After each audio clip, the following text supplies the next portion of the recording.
Good morning, evening, or night, wherever you are. Welcome to WHAM today. Take a deep breath, clear your mind, and let's drift through the whispers of today's world, one quiet thought at a time.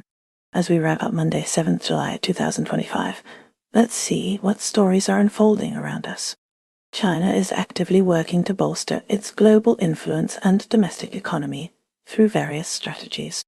To boost tourism, the economy, and its soft power, China is extending visa-free entry to over 70 countries, attracting a surge of overseas tourists.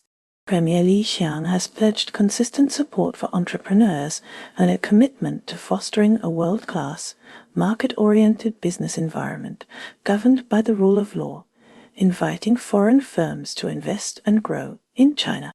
Analysts warn that current measures to curb price wars fall short of addressing deeper structural problems, urging bolder steps to tackle deflation and weak demand. China's 2025 trade war with the United States is shaping up to be a watershed moment, with the forthcoming 5-year plan expected to fortify the domestic economy in the pursuit of global leadership. In international relations, China has protested Prime Minister Modi's greetings to the Dalai Lama, asserting that India should recognize the sensitivity of the issue and reiterating China's stance on Tibet. The Chinese Ministry of Foreign Affairs also defended China-Pakistan cooperation. Panda diplomacy is back in play as Japan seeks to charm visiting Chinese Vice Premier He Lifeng with hopes of securing 1 or 2 of the endangered bears on loan. European Union envoys have low expectations for the upcoming EU-China summit, citing complex trade challenges and the ongoing Ukraine war. French intelligence alleges that China used its embassies to cast doubt on the performance of Rafale fighter jets, targeting countries that have ordered or are considering ordering the aircraft. Domestically, a decade after the 2015 crackdown on human rights lawyers, the Communist Party's control over the legal profession has tightened, making human rights defense work nearly impossible and leading to a significant deterioration of the rule of law. A train collision in eastern China's Jinhua trapped passengers, leading to a reprimand for a passenger who broke a window for ventilation after the air conditioning failed. Huawei Technologies has defended its latest open-source promo model as indigenous, denying allegations that it was developed through incremental training of third-party models. China is also making strides in technology and science. Xiaomi founder Lai Yun's bet on electric vehicles is proving successful, boosting the company's value. A study revealed that the vast majority of the world's top 100 brains in artificial intelligence are of Chinese origin. Jason Chapman, a top British ecologist and expert on insect migration, has moved to China, underscoring the country's growing prominence in natural sciences. The United States warns that China is narrowing the gap in the space race with rapid technological gains, some of which have military applications, such as the Beidou navigation satellite system. Following the United States' removal of a ban on selling American jet engine parts and technology to Chinese buyers, China is expected to sustain production of its homegrown aircraft and expand access to foreign skies. However, the contribution of high-value-added industries, such as biomedicine, to China's total economic inputs fell to an 8-month low in June, primarily due to declines in capital and technology input. Shifting focus to the United States, the nation is taking a firm stance on international trade and competition. President Donald Trump is threatening to impose an additional 10% tariff on any country aligning with anti-American policies of BRICS nations, following the leaders of BRICS nations condemning unilateral tariffs. The United States is also concerned about China's rapid technological advancements in space, some of which have military applications. Republicans are questioning Harvard's ties with China, particularly regarding international donors, as the financial benefits dwindle. Meanwhile, in India, the nation has faced protests from China over Prime Minister Narendra Modi's birthday greetings to the Dalai Lama, with China stating it violates commitments made to China related to Tibet-related issues. Tensions remain high in the region, with ongoing conflict and displacement. Israeli Prime Minister Benjamin Netanyahu asserts that any future Palestinian state would serve as a platform to destroy Israel, thus hindering prospects for peace. Experts have described Israel's plan to forcibly transfer Gaza's population into a camp on the ruins of Rafah as a potential blueprint for crimes against humanity. Reports indicate that Israel Katz ordered the military to prepare a humanitarian city internment camp for Palestinians in Gaza. In the West Bank, Palestinians in Nasifayata fear the razing of their villages amidst increased settler activity, with reports of masked settlers near homes causing fear of violence. Israeli forces are reportedly demolishing homes in the occupied West Bank at the highest rate since 1967, displacing residents like the Palestinian woman who witnessed the demolition of her home near Ramallah. Gaza Civil Defense reported 12 people killed by Israeli forces, including 2 in an airstrike on a house in Khan Yunis and another killed by Israeli gunfire. An Israeli strike on a Gaza clinic also resulted in several deaths. Hamas seeks a guarantee of a permanent end to the Gaza war in ongoing ceasefire negotiations, while displaced Palestinians are living in tent camps in Gaza City. An Israeli airstrike on Evin prison, including the hospital ward, has incited fury in Iran and become a rallying cry against Israel, even among Iranian dissidents. While both the US and Israel agree that Iran cannot be allowed to have a nuclear bomb, Israeli Prime Minister Benjamin Netanyahu seeks to deny Iran any nuclear capabilities. Within Iran, nuclear deterrence is now considered more crucial, even if there is a change of regime. Turning to the United States, President Donald Trump hosted Israeli Prime Minister Benjamin Netanyahu in Washington, D.C., to discuss Middle East issues, celebrate achievements, and push for a Gaza deal. Netanyahu nominated Trump for a Nobel Peace Prize. The meeting occurred as Israel and Hamas held a second day of indirect ceasefire talks in Qatar. Netanyahu is scheduled to meet President Trump at the White House to discuss a potential Gaza ceasefire deal and a plan for Gaza after 21 months of war between Israel and Hamas. Trump stated that the U.S. scheduled with Iran as Israel and Hamas discussed a ceasefire. Finally, the BRICS group condemned the increase of tariffs but did not name Donald Trump. The group's declaration also criticized Israel's military actions in West Asia, while refraining from criticizing its member Russia regarding Ukraine. The U.S. recently deported 8 men convicted of violent crimes to South Sudan after a legal battle. These individuals, originating from various countries, were held at a U.S. military base in Djibouti. In Washington, lobby groups are pushing for tariff retaliation against Australia, citing unfair trade practices. Turning to Mexico, boxer Julio Cesar Chavez Jr. has been accused by prosecutors of being a henchman for the Sinaloa drugs cartel. He was arrested in California by ICE agents and faces weapons trafficking and organized crime charges in Mexico.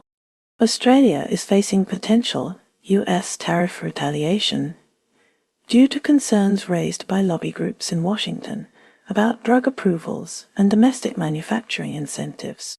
They are calling on the White House to address these practices. In Russia, former Transport Minister Roman Starovoyt was found dead in his car with a gunshot wound shortly after being dismissed by Vladimir Putin. The Russian Investigative Committee is treating the death as a suicide. Starovoyt's dismissal followed just over a year in the role amidst a corruption probe in the Kursk region. Despite Western sanctions, a middle-class Russian couple reports that their lifestyle remains largely unchanged. Russia has launched over 100 drones targeting civilian areas in Ukraine. Russia claims to have downed 8 Ukrainian drones headed for Moscow, with most destroyed over regions near Ukraine and 3 over the Leningrad area.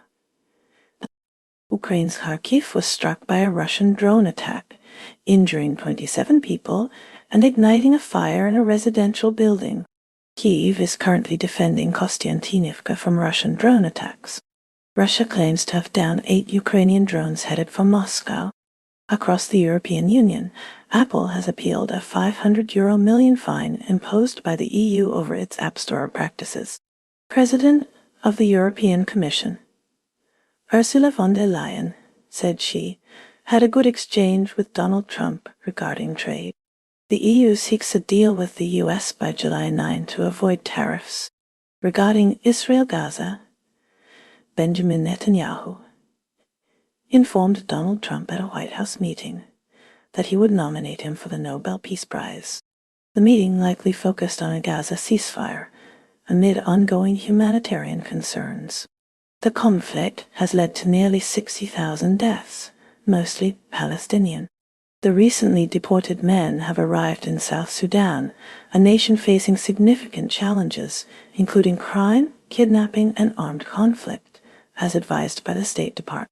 Japan faces new trade pressures as the United States, under President Donald Trump, has implemented a 25% tariff on goods imported from the nation, alongside similar measures against South Korea and other countries.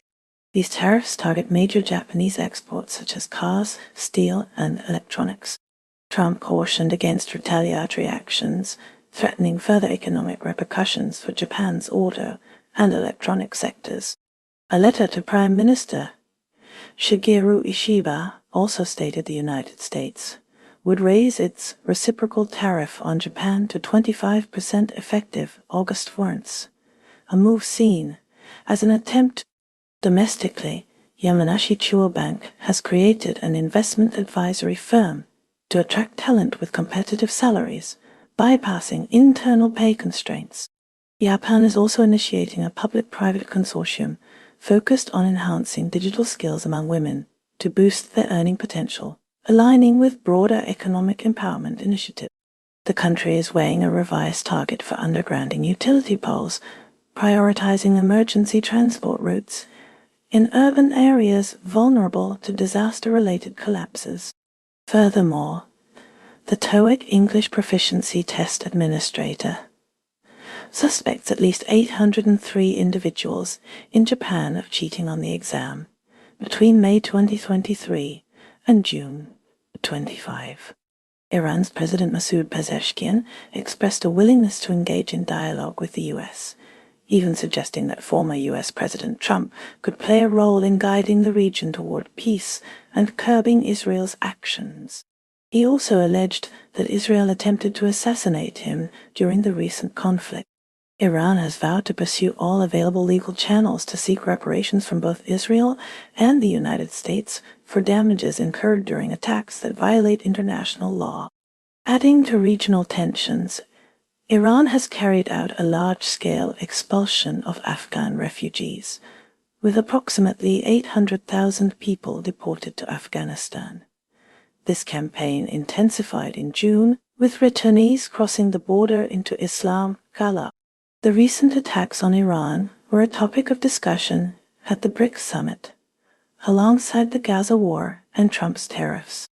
Israel launched an attack on Iran just before a new round of nuclear talks was scheduled between Tehran and Washington. Prime Minister Benjamin Netanyahu is currently in Washington, D.C., meeting with President Trump. The United States, following the end of hostilities in Iran, President Trump is contemplating a new nuclear agreement with Tehran and pushing for a ceasefire in Gaza. Concurrently, Prime Minister Benjamin Netanyahu is in Washington for discussions with President Trump. Afghanistan is grappling with the influx of approximately 800,000 Afghan refugees deported from Iran, a mass expulsion campaign that has accelerated since June. These returnees are crossing the border from Iran into Islam Kala, placing a strain on resources and infrastructure. BRICS nations addressed key global conflicts, including the attacks on Iran, the Gaza war, and Trump's tariffs during their summit. However, the group notably avoided direct criticism of Russia concerning the war in Ukraine. Taiwan was struck by Typhoon Danas, leading to 2 fatalities and more than 500 injuries, while leaving nearly 300,000 homes without electricity. The storm impacted the western coast before weakening into a tropical storm as it entered the Taiwan Strait. Taiwan is also grappling with a surge in undocumented migrants, doubling since 2021, prompting concerns about exploitative broker practices. Economically, Taiwan is seeking to lessen its business reliance on China, its primary trade partner, despite substantial manufacturing investments by Taiwanese firms in China. In foreign affairs, Taiwan will participate in Japan's Hiroshima and Nagasaki atomic bombing memorial events for the first time. Ukraine's President Zelensky has called for a meeting of a coalition of the willing in the upcoming days, following discussions with Stama. Confronting the conflict with Russia, Ukraine is employing low-tech defenses, deploying nets to disrupt Russian drone propellers, notably near Kostiantynivka. Former U.S. President Trump has urged the U.S. to increase weapon shipments to Ukraine for defense. Turning to the United Kingdom, the government is reforming workers' rights, including prohibiting non-disclosure agreements, NDAs, used to hide workplace misconduct. Regarding Poland, the European Commission is addressing the country's reinstatement of border controls with Germany and Lithuania. Focusing on Gaza, a post-war plan is under development by Tony Blair's think tank and Israeli business leaders, envisioning a Trump Riviera and an Elon Musk manufacturing zone. Lastly, in France, police are intensifying efforts to deter migrants from crossing the English Channel. Australia saw a Queensland zoo reopen after a lioness attack injured a woman, sparking an investigation into the circumstances surrounding the incident. Meanwhile, legal issues surround former broadcaster Alan Jones as his lawyers question the legality of a police search amid historical sexual assault allegations. Economically, a Productivity Commission report suggests that former U.S. President Donald Trump's trade tariffs would have a limited impact on Australia. In a grim court verdict, Erin Patterson was found guilty of murder for poisoning her estranged husband's relatives with death cap mushrooms. Prime Minister Anthony Albanese is set to address the Darwin port sale with Chinese President Xi Jinping during his upcoming trip to China, outlining Australia's stance on Chinese investment. India is grappling with the aftermath of severe rainstorms, flash floods, and landslides in Himachal Pradesh, with dozens missing and widespread destruction reported. Hundreds of homes, bridges, roads, and electricity pylons have been washed away due to the extreme weather. India's diplomatic efforts to secure international support against Pakistan regarding a militant attack in Kashmir have been unsuccessful. The village of Jondalgati in Karnataka has not hosted a wedding in over a decade due to its isolation caused by the lack of a road. Vaibhav Tania, an Indian origin CFO at Tesla, was appointed as the treasurer of Elon Musk's newly launched America Party. Turning to the United States, President Donald Trump announced that the U.S. is nearing the completion of a deal with India. This follows the imposition of new tariffs on 14 nations, including Thailand, Myanmar, Bangladesh, South Korea, and Japan.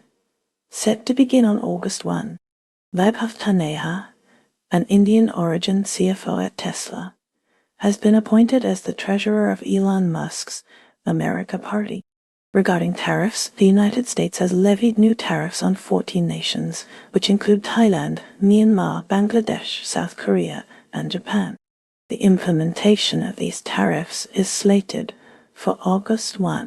Brazil is at the center of dispute, with former US President Donald Trump defending Jair Bolsonaro, calling his legal troubles a witch hunt. Responding to Trump's tariff threat against BRICS nations, President Lula asserted that the world rejects having an emperor. Brazil is also considering developing AI data centers, a move intended to boost the economy, but facing ecological concerns. The BRICS economic bloc has become a focal point with Donald Trump threatening a 10% tariff on member countries. The bloc itself has not issued a public statement regarding the proposed tariffs. However, India's Prime Minister Modi was present at the BRICS summit in Rio de Janeiro, underscoring India's continued involvement. India's Prime Minister Modi attended the BRICS summit in Rio de Janeiro. There, he highlighted India's early achievement of its Paris Agreement commitments, emphasizing its proactive role in environmental efforts. The United States, under former President Donald Trump, is escalating trade tensions by proposing a 10% tariff on BRICS nations. Trump has also intervened in Brazilian politics, decrying the legal actions against Jair Bolsonaro as a politically motivated witch hunt. The United States is considering revoking the terrorist designation for Hayat Tahrir al-Sham, ACE, a move that could significantly alter the landscape of international relations in the region. Shifting focus to Syria, the nation, under the leadership of President Bashar al-Assad, is reportedly seeking cooperation with both the U.S. and Israel, signaling a potential shift in its foreign policy objectives. Simultaneously, Syria is actively working to rebuild its energy sector, which has been severely impacted by years of civil war and crippling sanctions. To further aid in this recovery, the U.S. is also re-evaluating and lifting certain sanctions previously imposed on the country. Adding a layer of investigative depth, Charlie Smart, a reporter for The New York Times, recently investigated a mass burial site in Syria, aiming to uncover details about how President Bashar al-Assad's regime purportedly concealed the bodies of disappeared individuals, shedding light on the human rights situation within the country. Indonesia is currently facing volcanic activity as Mount Luotobi Laki-Laki erupted. The eruption sent an ash cloud soaring 18 kilometers into the atmosphere. The Geology Agency also reported a dangerous avalanche of hot gas and debris. This mixture of rocks and lava traveled 5 kilometers down the volcano's sides. The recent ash cloud was significantly larger than the one from the previous month's eruption. Poland has reinstated border controls with Germany and Lithuania, a move Prime Minister Donald Tusk announced after his government's successful confidence vote in Parliament, citing concerns over illegal migration and asylum seekers. Despite the political focus on migration issues, a recent report by Deloitte and the UNHCR indicates that Ukrainian refugees have contributed positively to Poland's economy, accounting for 2.7% of the country's GDP. This reintroduction of border controls in Poland mirrors a wide trend across Europe's free travel zone, prompting debates about the efficacy of such policies. Pakistan refutes Indian claims of Chinese assistance during Operation Sindoor, a recent 4-day conflict. Simultaneously, the nation grapples with severe monsoon rains and flash floods, resulting in 72 deaths and over 130 injuries nationwide within the last 10 days. Adding to the unusual domestic events, authorities in Punjab province confiscated 18 lions illegally kept as pets, an action triggered by a lion escaping from a private residence in Lahore. South Africa's police force is under intense scrutiny. Allegations of collusion with crime syndicates are rampant. There are claims that torture methods from the apartheid era persist. A high-ranking security official has accused top police leaders of collaborating with criminals. Data analysis supports the claim of ongoing torture practices. The police force faces these accusations despite being led by veterans of the fight against apartheid. The nation is simultaneously struggling with a high murder rate. United States health officials are battling the worst measles outbreak this century, according to Johns Hopkins University. Emerging economies are concurrently developing strategies to lessen their dependence on U.S. trade. This preparation comes amidst fears of renewed tariff impositions by President Trump. The recent BRICS summit in Rio de Janeiro saw leaders directly condemning President Trump's tariff policies. Brazil, hosting the BRICS summit, saw its leaders join in the criticism of U.S. trade policies. The summit highlighted the growing rift between emerging economies and the Trump administration's protectionist stance. Discussions focused on fostering greater intra-BRICS trade and investment to counter potential disruptions from U.S. tariffs. Turning to Russia, President Vladimir Putin reaffirmed his commitment to strengthening ties with other BRICS nations. He emphasized the need for a multipolar world order, implicitly challenging U.S. dominance. Russia also sought to expand its role as a major energy supplier to BRICS countries, particularly China and India. In China, government officials are accelerating efforts to diversify trade partnerships and reduce reliance on U.S. exports. This includes boosting domestic consumption and investing in infrastructure projects along the Belt and Road Initiative. China's central bank is also exploring ways to promote the use of the yuan in international trade settlements. India, a key player in the BRICS alliance, is actively seeking to enhance its manufacturing capabilities and attract foreign investment. Prime Minister Modi emphasized the importance of innovation and technological cooperation among BRICS members. India is also working to expand its influence in the Indo-Pacific region. South Africa, the final member of BRICS, used the summit to advocate for greater investment in African infrastructure and sustainable development. President Ramaphosa highlighted the potential for increased trade and investment flows between BRICS countries and the African continent. South Africa also sought support for its efforts to combat climate change and promote renewable energy. Mexico City is grappling with rising tensions as residents protest the impact of remote workers. Anger is mounting over gentrification, with locals citing displacement and soaring costs of living as direct consequences of the influx of foreigners. The United States national team is entering a highly competitive phase. Players are vying for spots on the World Cup roster, creating a survivor-like atmosphere within the team, following their recent 2-1 defeat against Mexico in the CONCACAF Gold Cup final. Secretary of State Marco Rubio will soon visit Malaysia for an ASEAN meeting, his first Asian trip as secretary. Meanwhile, Malaysian lawmakers are calling for inquiries into Prime Minister Anwar Ibrahim over alleged judicial appointment irregularities. These lawmakers worry about potential destabilization within the country's judiciary. In other news from Malaysia, a family of 6 was found dead inside their submerged car in Kedah after being missing for 2 days. France witnessed a bee attack in a relic that left 24 individuals injured, with 3 in critical condition, prompting a response from emergency services and the establishment of a police security perimeter.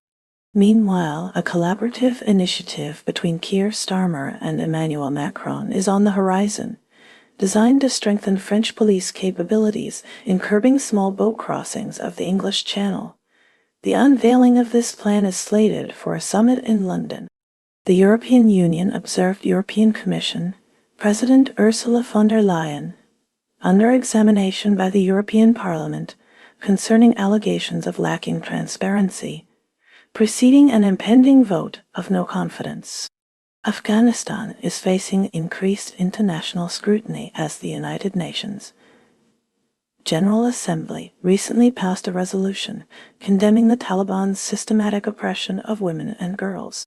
The resolution garnered significant support, with 116 nations voting in favor. However, the United States and Israel notably opposed the measure.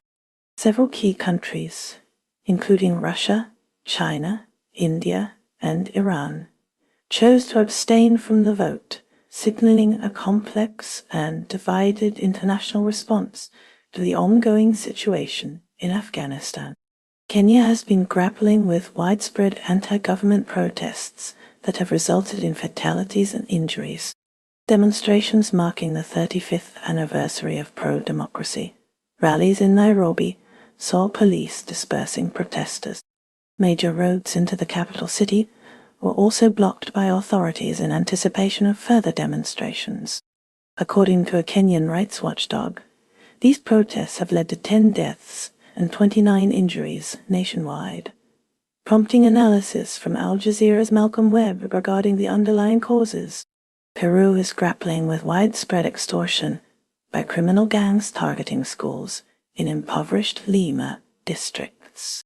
A parent-teacher association president estimates that at least 1,000 schools are impacted, with most succumbing to gang demands. South Korea is actively engaged in addressing regulatory issues in the wake of President Trump's newly announced tariff deadline. The country intends to expedite negotiations with Washington to reach a mutually beneficial agreement.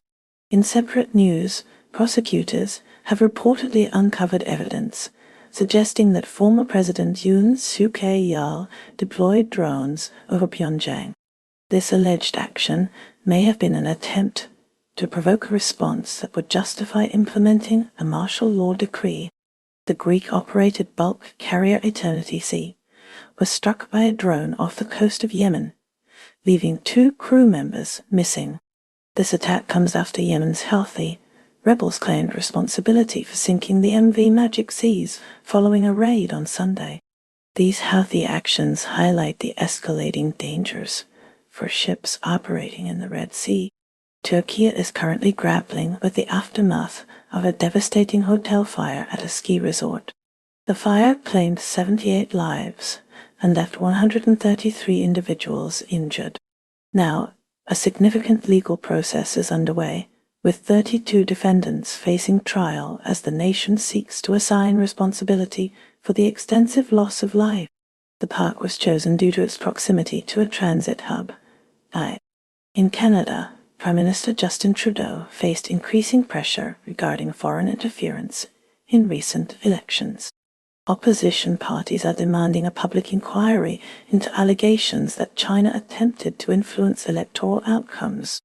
The concerns revolve around potential financial support and disinformation, campaigns targeting specific candidates. Across the Atlantic, the United Kingdom's inflation rate remains stubbornly high, defying expectations of a significant drop. This persistent inflation is putting pressure on the Bank of England to consider further interest rate hikes. The economic uncertainty continues to impact household budgets and business investments. Shifting to Australia, the government unveiled a new national strategy to combat climate change. The plan includes significant investments in renewable energy and a commitment to reducing carbon emissions. The strategy aims to position Australia as a leader in the global transition to a green economy. In northern Iraq, a tragic methane gas leak within a cave claimed the lives of 12 Turkish soldiers. These soldiers were part of an operation to retrieve a Turkish soldier lost in the cave since 2022. Turkey's defense ministry reported the initial loss of 5 soldiers, with 7 more succumbing later. Argentina witnesses a poignant reunion as a man, abducted during the military regime nearly 5 decades ago, discovers his biological family. DNA analysis confirmed the 49-year-old's identity, marking him as the 140th individual found by the grandmothers of the Plaza de Mayo, an organization tirelessly searching for those who vanished during the 1976-83 dictatorship. Greece has recently seen a surge in migrant arrivals from Libya, leading to the detention of over 1,200 individuals on Crete and Kavdos over 3 days. Responding to an intense heat wave, Greece has also mandated work breaks in regions where temperatures are expected to surpass 104 degrees Fahrenheit. Nigeria is grappling with both tragic accidents and ongoing intercommunal violence. A road collision in the northwestern Kano state claimed the lives of at least 21 individuals. Simultaneously, the country's central region is experiencing persistent and deadly conflicts between farmers and herders. These groups are locked in competition for increasingly scarce land resources. One particularly brutal incident saw the death of over 160 people in a single village. Local residents believe the attack was aimed at forcibly displacing them from their valuable agricultural lands. Fiji faces a growing HIV epidemic fueled by drug use, prompting UNAIDS to declare the nation's response is lagging by 15 years. Insufficient testing timelines are hampering effective intervention. Germany recently celebrated a record-breaking feat with 1353 musicians forming the world's largest string orchestra to perform Beethoven's Ode to Joy. Shifting gears to media and global affairs, Deutsche Welle, Die Set hosts the Global Media Forum 2025 in Bonn, aiming to gather media experts globally to explore ways to boost solidarity in an increasingly polarized world. Valery Gurdjieff, a conductor known for his close ties to Vladimir Putin, is scheduled to perform in Western Europe. This marks his first appearance since the Russian invasion of Ukraine prompted many institutions to sever connections with him. Previously, Gurdjieff was dismissed from his role as chief conductor of the Munich Philharmonic. Globally, the number of forcibly displaced people has reached a record 122.1 million. The UN Refugee Agency warns of a funding crisis. This crisis is impacting responses to emergencies in Sudan and Syria. Oman is pioneering a shift in Gulf economics by introducing its first ever income tax. Officials project the tax will affect a limited portion of the population. This move aims to diversify revenue streams away from oil and gas dependence. Neighboring governments are keenly observing Oman's fiscal experiment. Southeast Asian nations are re-evaluating their strategies concerning U.S. tariffs. This comes as Washington increasingly favors individual trade agreements, potentially weakening ASEAN's collective bargaining position. The region also faces growing worries over microplastic contamination in food. Experts warn of health risks, including potential liver damage and impaired brain development. Turning to the United States, President Trump has delayed the next round of tariffs until August 1.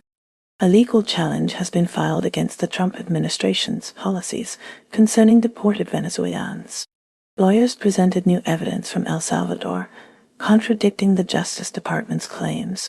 In Samoa, Immigration New Zealand has confirmed instances of fraud. Staff members allegedly accepted bribes from Samoan nationals to facilitate visa applications and preferential treatment. Meanwhile, in Switzerland, federal prosecutors have indicted a Kosovar and a Swiss-Macedonian dual national on terrorism charges. They are accused of promoting the ideology of Islamic State within the country. Denmark is working to bolster the EU's position against China and the US by focusing on emissions reduction. Maintaining the EU's Green Deal amidst potential climate policy opposition is expected to be a hurdle. In Fiji, Tonga's king and queen participated in ceremonies bestowing chiefly titles upon the son of Fiji's first prime minister, who previously spent over a decade in exile in Nuku'alofa. Following meetings in Beirut, a U.S. envoy conveyed the U.S. satisfaction with Lebanon's response to a proposal regarding the disarming of Hezbollah. The meetings occurred hours after discussions in Israel. In the Philippines, 15 police officers are in custody. They are suspected of involvement in the abductions and possible murders of 34 cockfighting enthusiasts. Amnesty International reported that Saudi Arabia executed 345 people last year, a record high, with most executions related to drug offenses. Canadian Foreign Minister Anita Anand is set to visit Japan and Malaysia. The aim is to reinforce Canada's strategic alliances within the Indo-Pacific area. In Zambia, the planned burial site of former President Edgar Lungu has become a source of conflict. This is the latest development in a relationship already marked by animosity. And that's a wrap for today's news, because even headlines need a nap. Stay curious, stay kind, and let the noise fade as you find your quiet. Take care, stay awesome, and I'll see you next time on WHAM Today.